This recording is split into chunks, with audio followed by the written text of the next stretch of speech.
লিল্লাহি তাকবীর, লিল্লাহি তাকবীর।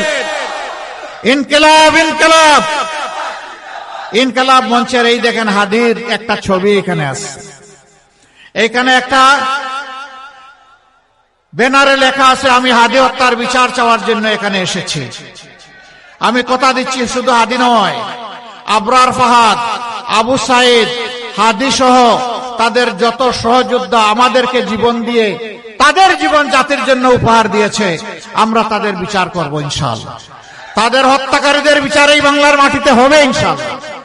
এই দাবি পূরণ হবে, তবে হ্যাঁ, ন্যায় বিচার হবে। জেনে তেনে বিচার হবে না, বিচারের নামে কারো উপর অবিচার করা হবে না। ন্যায় বিচার আমরা নিশ্চিত করব। তাতে কেউ মুক্তি পায় মুক্তি পাক, শাস্তি পায় শাস্তি পাবে। রাষ্ট্রের বাহিনী যারা আছেন তাদের প্রতি আমার অনুরোধ, রাষ্ট্রের কর্মকর্তা কর্মচারী যারা আছেন তাদের প্রতি আমার অনুরোধ, সবাই মিলেই তো আমরা বাংলাদেশ, এটি তো আমাদের সকলের বাংলাদেশ। বাংলাদেশটা ভালো হলে আমরা সবাই ভালো থাকতে পারবো। একটা সুষ্ঠু নিরপেক্ষ অবাধ নির্বাচনের জন্য জনগণের যেমন দায়িত্ব আছে, রাষ্ট্রীয় কর্মকর্তা কর্মচারীদেরও সেই দায়িত্ব আছে। আমরা দোয়া করি তারা কোনো দলের নয়, ব্যক্তির নয়, তারা সেদিন হবেন 18 কোটি মানুষের। তারা সেদিন হবে কার? 18 কোটি মানুষের। আর আমি ঘোষণা দিচ্ছি, আমি জামাতে ইসলামের বিজয় চাই না, আমি চাই বাংলাদেশের 18 কোটি মানুষের বিজয়। সেই বিজয়ের অপেক্ষায় থাকলাম, আল্লাহ তাআলা কবুল করুন। এই 3টা মিলে রাষ্ট্রের তহবিল গঠন হয়, এই 3টাতে সমস্ত মানুষ শরীক। এরা জনগণের টাকা চুরি করেছে, তারা বড়লোক হয়েছে, দেশে সাহস করে নাই অথবা দেশটাকে পছন্দ হয় নাই, এই জন্য পরিবার শুদ্ধ টাকা শুদ্ধ বিদেশে পাঠিয়ে দিচ্ছে। ইনশাআল্লাহ আমরা দুর্নীতিমুক্ত একটি বাংলাদেশ গড়ার অঙ্গীকার নিয়ে ময়দানে এসেছি। আপনাদের এখানে তো কোনো চাঁদাবাজি তেমন হওয়ার কথা না, এখানেও চাঁদাবাজি হয়। ইনশাআল্লাহ আল্লাহ তাআলা আমাদেরকে সুযোগ দিলে এই দেশ পরিচালনার, আমরা চাঁদাবাজের হাত বন্ধ করে দেব ইনশাআল্লাহ। আর চাঁদাবাজি করার দুঃসাহস কেউ দেখাবে না। ব্যবসায়ীর রাতের ঘুম হারাম হবে না। ফুটপাতের সাধারণ হকারকে চোখের পানি ফেলতে হবে না যে আজকে সারাদিনে কয় টাকা রুজি করব, শুরুতেই তো তাকে 100 টাকা আমার দিতে হলো। এমনকি রাজধানীর কিছু কিছু জায়গায়, আমি এখানকার কথা বলতে পারবো না, ভিক্ষুক যেখানে বসে ভিক্ষা করতে, সেখানে আগে চাঁদা, আগে খাজনা আদায় করে তারপরে বসতে হয়। এরা কোন স্তরের প্রাণী আপনারাই চিন্তা করেন। রাজনীতি আমাদের পেশা নয়, রাজনীতিকে আমরা কর্তব্য হিসাবে নিয়েছি। রাজনীতিতে যারা পেশা হিসাবে নিয়েছে, দুর্নীতি, চাঁদাবাজি, মামলাবাজি, লুণ্ঠন এগুলা তারা করে। এতটুকুই শেষ না, এরা আমাদের মা বোনদের ইজ্জতটা পর্যন্ত রাখতে দেয় না। এই নির্বাচনের সময় মানুষ কত সতর্ক হয়ে কথা বলে, কিন্তু কিছু কিছু রাজনৈতিক ভাই বন্ধু তারা কিভাবে বলে যে যদি বুরকা পরে তা কোনো মেয়ে লোক আসে, যদি নেকাব করে আসে, যদি হেজাব পরে আসে, খুলে ফেলবা। বলতে বলতে বলছে পুরা কাপড় খুলে ফেলবা। এরা কি কোনো মায়ের গর্ভ থেকে দুনিয়া আসে নাই? যদি এসে থাকে বলবো প্লিজ মার জাতিকে সম্মান করতে শিখুন। আগে আপনার আপন মাকে সম্মান করুন। যদি আপনার মাকে সম্মান করার শিক্ষা আপনি পেয়ে থাকেন, এই দেশের 9 কোটি মাকে আপনি সম্মান করতে পারবেন। আর নিজের মাকেই যদি সম্মান করার শিক্ষা না পেয়ে থাকেন, দুর্ভাগ্য আপনার। আমরা এই ভাই বন্ধুদেরকে বলবো প্লিজ এই অপকর্ম থেকে বিরত থাকুন। যদি আপনারা বিরত না থাকেন, ভয়ভীতি প্রদর্শন করেন, গায়ে হাত তুলেন, কাপড় দিয়ে টান দেন, আমরা বলে দিচ্ছি অনেক সহ্য করেছি, অনেক হয়ে গেছে, প্রয়োজনে জীবন দিব, কিন্তু মায়ের ইজ্জত কাউকে কেড়ে নিতে আর দেয়া হবে না ইনশাআল্লাহ। যদি বাংলাদেশের কোথাও কোনো দুর্বৃত্ত এই অপকর্ম করে, আমি আপনাদেরকে আহ্বান জানাবো, ওকে আপনারা সমুচিত শিক্ষা দেবেন, এরপরে পুলিশের হাতে তুলে দিবেন। এর জন্য কেউ যদি আপনাদের বিরুদ্ধে মামলা করতে চায়, বলবেন মামলা আমার বিরুদ্ধে করার জন্য। আমরা আশা করব যারাই অপরাধ করেছেন তারা অনুতপ্ত হয়ে জাতির কাছে, মার জাতির কাছে, 9 কোটি মা বোনের কাছে তারা ক্ষমা চাইবেন।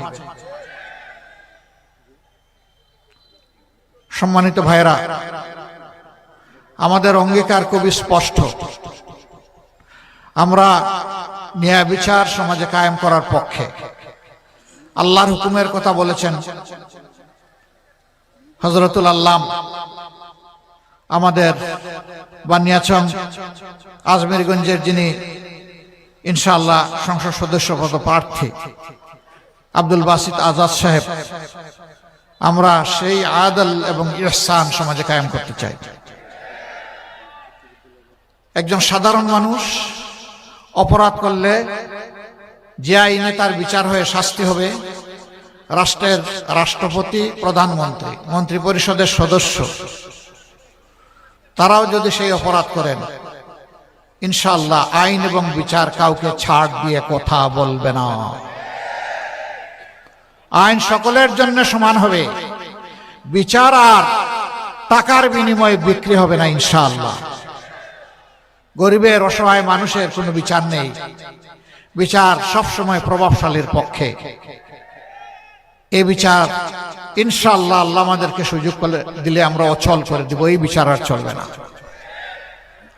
ওই বাংলাদেশ আর দেখতে চাই না, যেই বাংলাদেশে আমার মা বোন, জায়া কন্যা কারো কোনো জীবন এবং ইজ্জতের নিরাপত্তা নাই। এই বাংলাদেশ দেখতে চাই না। এই বাংলাদেশও দেখতে চাই না যেই বাংলাদেশের চাঁদার জ্বালায় সমস্ত মানুষ অতিষ্ঠ।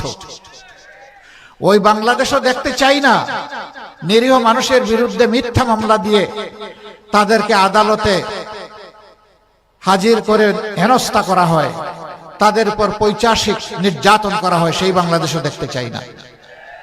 ওই বাংলাদেশও দেখতে চাই না যারা নির্বাচিত প্রতিনিধি হবেন তারাই চরিত্র হারিয়ে লুণ্ঠনকারী হয়ে যাবেন। সেই বাংলাদেশ দেখতে চাই না। আমাদের অঙ্গীকার স্পষ্ট।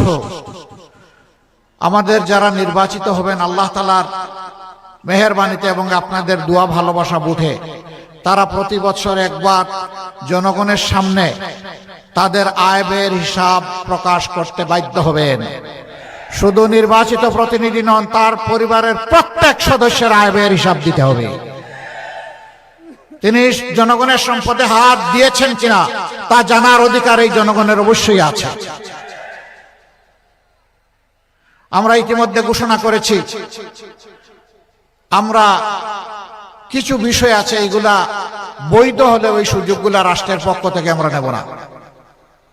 কোন প্লট অত্যন্ত স্বল্প মূল্যে যেটা এমপি মন্ত্রীদেরকে দেওয়া হয় সেই প্লট আমরা নেব না। আমরা বলেছি বিনা ট্যাক্সের গাড়ি আমরা কিনবো না। তৌফিক তাকে ট্যাক্স দিয়ে গাড়ি কিনবো, না তাকে রিক্সা চড়বো, এইটাও যদি না তাকে পায়ে হাঁটবো। কিন্তু জনগণের তহবিলের অপব্যবহার করব না। এরকম আরো কিছু বিষয় আছে যেগুলা বাদ দিয়ে চলা যায়। সাধারণ জনগণ যেভাবে চলে আমরা ইনশাআল্লাহ সেইভাবে চলবো। সম্মানিত ভাইরা, এই হবিগঞ্জ আমি শুনেছি এইটাও সন্ত্রাস কবলিত। আপনারা কি চান এই হবিগঞ্জ আর সন্ত্রাস কবলিত থাকুক? যদি না চান তাহলে 12 তারিখ আপনারা সিদ্ধান্ত জানাবেন ইনশাআল্লাহ। যারা সন্ত্রাসের বিরুদ্ধে দাঁড়াবে তারা ন্যায় ইনসাফের পক্ষে ভোট দিবে, আর যারা সন্ত্রাসকে লালন করবে তারা অন্যদিকে ভোট দিবে। এই হবিগঞ্জ আলহামদুলিল্লাহ আল্লাহর অপূর্ব নিয়ামতে ভরপুর। এখানে হাওড় বাওড়, বিল বাদর, নদী নালা, মৎস্য সম্পদ প্রচুর। এখানে খনিজ সম্পদ আছে, এখানে বনজ সম্পদ আছে, এখানে চা বাগান আছে, এখানে বাংলাদেশে যা দরকার সব কিছু আছে। কিন্তু হবিগঞ্জে যদি কেউ চলাফেরা করে বিবেক দিয়ে বলবে এটি আমার বাংলাদেশ নয়। সৎমায়ের সন্তানের মতো আচরণ করা হয়েছে যুগ যুগ ধরে। এই ধারা আমরা পাল্টে দিতে চাই ইনশাআল্লাহ। আমাদের অঙ্গীকার যে এলাকাকে যত বেশি বঞ্চিত করা হয়েছে, আল্লাহ তাআলা আমাদেরকে দেশ পরিচালনার সুযোগ দিলে ওই এলাকা থেকেই সর্বপ্রথম আমরা উন্নয়নের কাজ শুরু করব। আমরা কারো উপর বেইনসাফি করব না। যার যেটা পাওনা তার ঘরে সেটা পৌঁছে দেওয়ার চেষ্টা করা হবে। এই টাকা আমরা যদি সরকারে যাই, এটা আমাদের বাপদাদার টাকা নয়। এই টাকা 18 কোটি মানুষের টাকা। 18 কোটি মানুষের টাকা 18 কোটি মানুষের জন্যই ব্যয় করা হবে ইনশাআল্লাহ। এখানে মেডিকেল কলেজ হয়েছে, এখনো পূর্ণাঙ্গ হাসপাতাল হয়নি, নিজস্ব ক্যাম্পাস গড়ে ওঠেনি, দাঁড় করা ক্যাম্পাসে চলছে। দিন তো অনেক চলে গেল, বছরও অনেক চলে গেল, আমরা নাকি সিঙ্গাপুর হয়ে গেলাম, তারপরে আমাদের হাসপাতালটা এমন থেকে গেল কেন? ইনশাআল্লাহ আল্লাহ আমাদেরকে সুযোগ দিলে পূর্ণাঙ্গ মেডিকেল কলেজ হবে এবং মানসম্মত নিজস্ব ক্যাম্পাসের হাসপাতাল গড়ে তোলা হবে। এখানে বিশ্ববিদ্যালয় হয়েছে, সেই বিশ্ববিদ্যালয়ের একই হালত, এতিম অবস্থা। আমরা সেই এতিম অবস্থার অবসান ঘটাবো ইনশাআল্লাহ।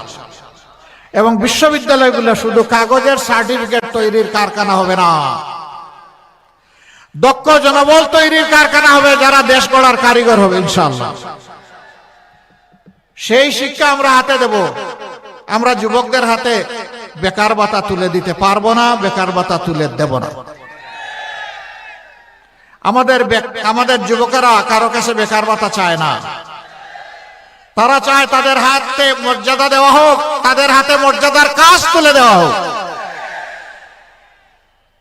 আমরা আমাদের জনবলকে নিয়ে আমাদের যে পরিকল্পনা, ইনশাআল্লাহ আমরা গ্রামকেও শিল্প বানাবো ইনশাআল্লাহ। বলবেন যে আপনারা কি কলকারখানা চালু করে দিবেন? হ্যাঁ দিব, কিন্তু সেই কলকারখানা হবে কৃষিভিত্তিক কলকারখানা ইনশাআল্লাহ। সেখানে শিক্ষিত যুবকেরা মেধা যোগ্যতা দিয়ে গ্রামের চেহারা পাল্টে দিবে, আনন্দের সাথে মা বাপকে নিয়ে বসবাস করবে, গর্বিত হয়ে বলবে আমিই বাংলাদেশ এবং এটা আমার বাংলাদেশ। যুবকরা তৈরি হয়ে যাও। আমরা তো বয়সের একটা প্রান্তে এসে গেছি। আমরা এই বাংলাদেশটা এখন তোমাদের হাতে সমঝাতে চাই। যুবকরা রেডি? দেখি কারা রেডি, হাত তুলেন। ও মা, সবাই দেখি যুবক। তাহলে ইনশাআল্লাহ আমরাও সবাই যুবক ইনশাআল্লাহ। আমরা সবাই মিলেমিশে কাঁধে কাঁধ মিলিয়ে হাতে হাত মিলিয়ে বাংলাদেশকে গড়বো ইনশাআল্লাহ। সম্মানিত ভাইরা এবং আমার মা বোনেরা, আমরা সেই বাংলাদেশটাই চাই যেই বাংলাদেশের শিশুও বলবে এটা আমার বাংলাদেশ, আবাল বৃদ্ধ বনিতা বলবে এটা আমার বাংলাদেশ। চা বাগানের আমার শ্রমিক ভাই বোনেরা যারা আছে, যারা অত্যন্ত মানবতার জীবনযাপন করে, সন্তানেরা তাকে শিক্ষা এবং স্বাস্থ্যের সেবা থেকে বঞ্চিত, যুগ যুগ ধরে একই পেশায় পড়ে আছে হাড্ডিসার মানুষগুলো, আমরা চা বাগানেরও আধুনিকায়ন করব, প্রযুক্তি সমৃদ্ধ করব, সেই মানুষগুলোরও জীবন মানে পরিবর্তন আনবো ইনশাআল্লাহ। তাদের একটা সন্তানও শিক্ষার আলো থেকে বঞ্চিত হবে না। আমরা বারবার বলে আসছি, এই দেশে বংশানুক্রমে আমরা দেখতেছি রাজার ছেলে রাজা হয়, রানীর ছেলে রানী হয়। আমরা সে দ্বারা পাল্টে দিতে চাই। একজন সাধারণ শ্রমিকের সন্তান সে যদি মেধাবী হয়, তাহলে তার মেধার বিকাশ ঘটিয়ে আমরা চাই সেও হবে আগামী দিনের বাংলাদেশের প্রধানমন্ত্রী ইনশাআল্লাহ। সেই রাজনীতিটাই আমরা চালু করতে চাই। এই রাজনীতির পক্ষে আপনারা আছেন? আলহামদুলিল্লাহ, মোবারক আপনাদেরকে। সম্মানিত ভাইরা, 2টা ভোট। কয়টা ভোট? প্রথমে গণভোট। কি বলবেন? কি বলবেন? হ্যাঁ মানে আজাদি, না মানে গুলামি। আজাদি না গুলামি? আজাদি না গুলামি? 12 তারিখ প্রথম ভোট ইনশাআল্লাহ। মহান আল্লাহ যেন হাকে অত্যন্ত সম্মানের সাথে বিজয়ী করেন। বিজয়ী হবে ইনশাআল্লাহ। হা ভোট বিজয়ী হলে পুরানা পচা রাজনীতির চরিত্র এবং চিত্র পাল্টে যাবে ইনশাআল্লাহ। হা ভোট বিজয়ী হলে বাংলাদেশ বিজয়ী হবে, জিতে যাবে। হা ভোট পরাজিত হলে বাংলাদেশ পরাজিত হয়ে যাবে। আল্লাহ